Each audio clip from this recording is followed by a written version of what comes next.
পুরনো আসবাবপত্রের দোকানে ঘুরে বেড়াচ্ছি। পুরনো আসবাবপত্র কেনা আমার একটা নেশা। আমার এই নিঃসঙ্গ জীবনে এটাই আমার একমাত্র শখ।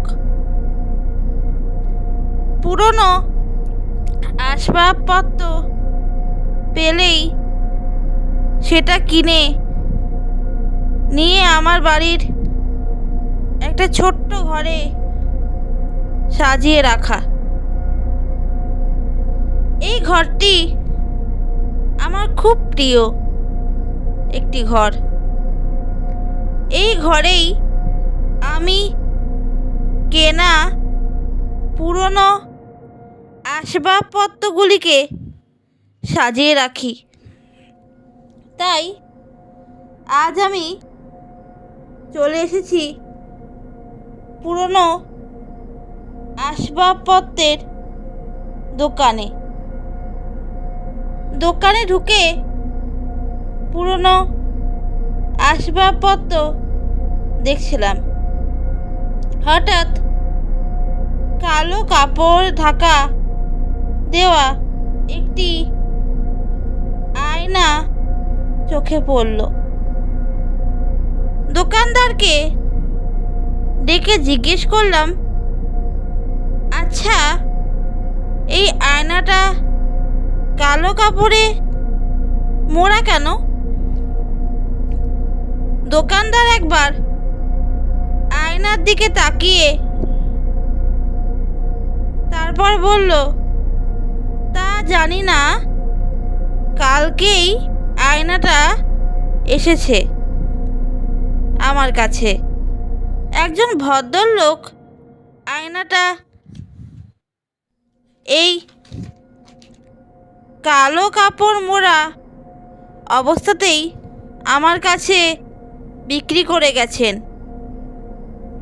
আর টাকাও নেননি।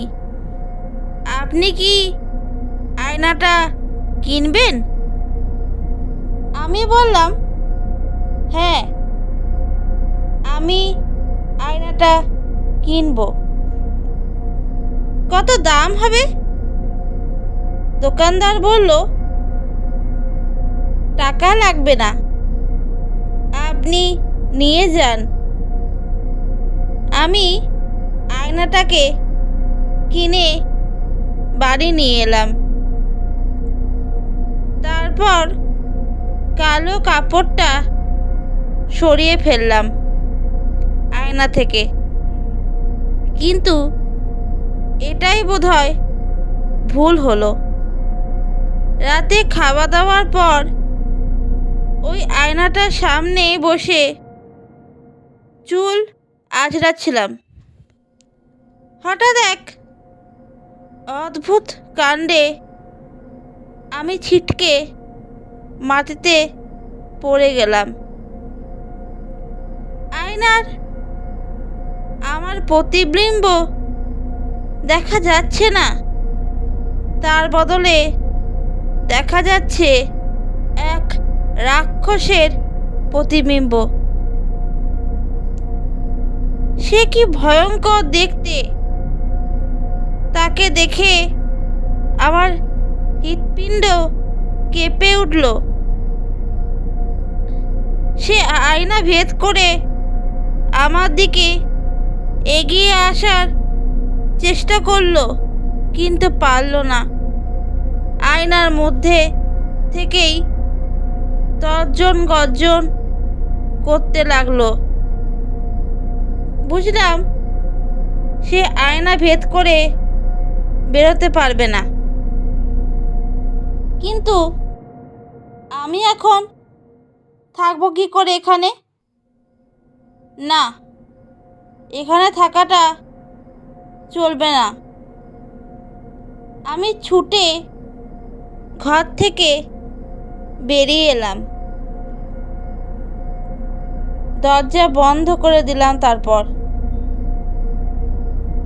ভিতর থেকে তখনও তার তর্জন গর্জন শোনা যাচ্ছে। কিন্তু এখন আমি কি করব? পালাবো এখান থেকে? হ্যাঁ, পালানোটাই নিরাপদ হবে। আমি আমার বাড়ি থেকে বেরিয়ে এলাম। তারপর সেই রাতটা এই ভীষণ ঠান্ডার মধ্যে রাস্তায় কাটালাম।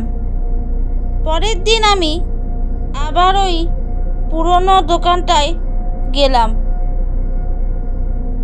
তারপর ওই লোকটার ঠিকানা চাইলাম, যে লোকটা আয়না বিক্রি করেছিল। দোকানদার আমাকে কেন প্রশ্ন করাতে আমি আমার সঙ্গে ঘটা সব ঘটনা ওনাকে খুলে বললাম। দোকানদার আমাকে ওই লোকটির ঠিকানা দিয়ে দিল। আমি তারপর ওই লোকটির বাড়ি খুঁজে বার করে ওই লোকটির সঙ্গে দেখা করলাম। তারপর ওই লোকটিকে আমার সঙ্গে ঘটা সব ঘটনা খুলে বললাম। লোকটি বলল, হ্যাঁ, আমারই ভুল, আমার বোঝা উচিত ছিল, আমার ওই আয়নাটা বিক্রি করা উচিত হয়নি, আমারই ভুল হয়েছে। আমি বললাম, কি ব্যাপার বলুন তো? লোকটা প্রায় কেঁদে ফেলল। তারপর কাঁদতে কাঁদতে বলল, ওই আয়নাটা আমাদের বংশের এক অভিশাপ বহন করে চলেছে। এই আয়নার জন্য আমাদের বংশের অনেকেই মারা গেছে। আমার বাবা, ঠাকুরদা, আমাদের বংশের অনেক পুরুষই মারা গেছেন। শুনেছি আমাদের বংশের কোনো পুরুষ নাকি ওই আয়নায় কোনো এক অপশক্তিকে বন্দি করে রেখেছিলেন। তারপর থেকে ওই আয়নাটা এক অভিশাপ বহন করে চলেছে। সেই জন্য আমি ওই আয়নাটাকে বিক্রি করে দিয়েছিলাম। কিন্তু আর নয়, আর কোনো পরিবারকে আমি শেষ হতে দিতে পারি না। আসুন আমার সঙ্গে। আমি লোকটার সঙ্গে আমার বাড়ি ফিরে এলাম। তারপর আয়নাটা যে ঘরে আছে সেই ঘরে গেলাম। দুজনে মিলে ধরাধরি করে আয়নাটাকে বাইরে নিয়ে এলাম।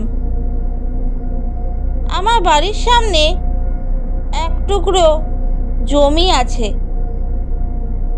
ছোট্ট জমি। সেখানে আয়নাটাকে নিয়ে এসে কেরোসিন ঢেলে আগুন জ্বালিয়ে আয়নাটাকে পুড়িয়ে ফেললাম। দাও দাও করে আমার চোখের সামনে আয়নাটা জ্বলে উঠল। তারপর ধীরে ধীরে সব শান্ত হয়ে গেল। নমস্কার।